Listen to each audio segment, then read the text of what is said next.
क्या आप बद्रीनाथ की कहानी जानते हैं? यह वो जगह है जहां शिव और पार्वती रहते थे। यह उनका घर था। एक दिन नारायण यानी विष्णु के पास नारद गए और बोले, आप मानवता के लिए एक खराब मिसाल हैं।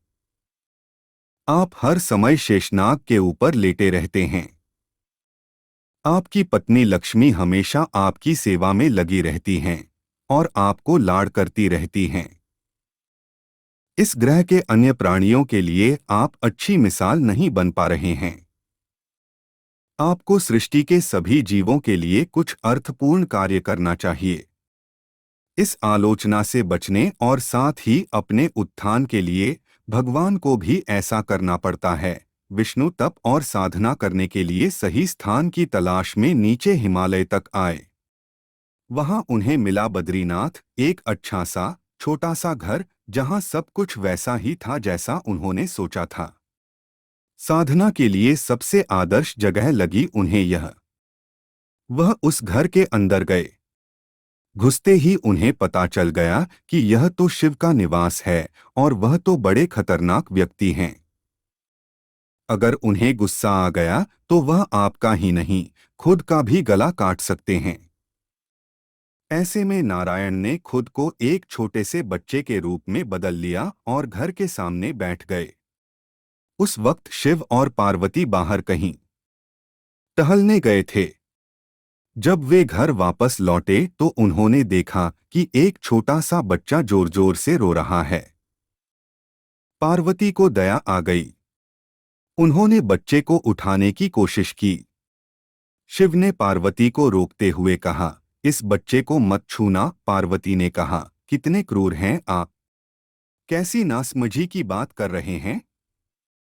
मैं तो इस बच्चे को उठाने जा रही हूं। देखिए तो कैसे रो रहा है। शिव बोले, जो तुम देख रही हो उस पर भरोसा मत करो। मैं कह रहा हूं न, इस बच्चे को मत उठा। बच्चे के लिए पार्वती की स्त्री सुलभ मनोभावना ने उन्हें शिव की बातों को नहीं मानने दिया। उन्होंने कहा, आप कुछ भी कहें, मुझे कोई फर्क नहीं पड़ता। मेरे अंदर की माँ बच्चे को इस तरह रोते नहीं देख सकती। मैं तो इस बच्चे को जरूर उठाऊंगी। और यह कहकर उन्होंने बच्चे को उठाकर अपनी गोद में ले लिया। बच्चा पार्वती की गोद में आराम से था और शिव की तरफ बहुत ही खुश होकर देख रहा था। शिव इसका नतीजा जानते थे, लेकिन करें तो क्या करें। इसलिए उन्होंने कहा, ठीक है चलो देखते हैं क्या होता है। पार्वती ने बच्चे को खिला पिलाकर चुप किया और वहीं घर पर छोड़कर खुद शिव के साथ गर्म पानी से स्नान के लिए बाहर चली गईं।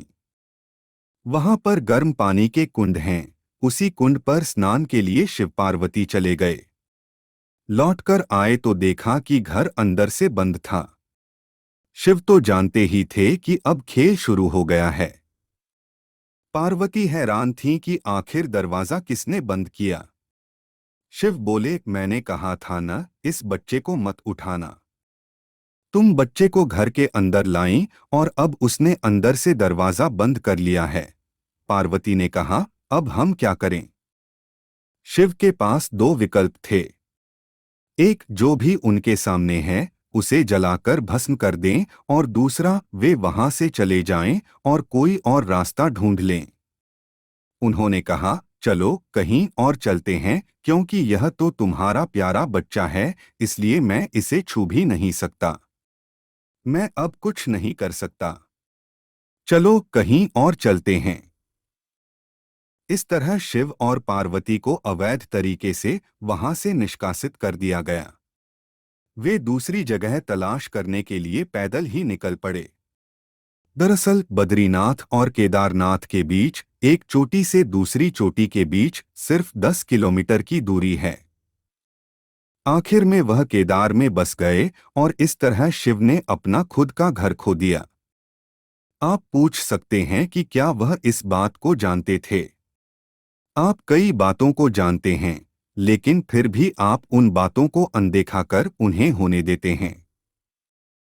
वीडियो पसंद आया हो तो वीडियो को लाइक और चैनल को सब्सक्राइब करें।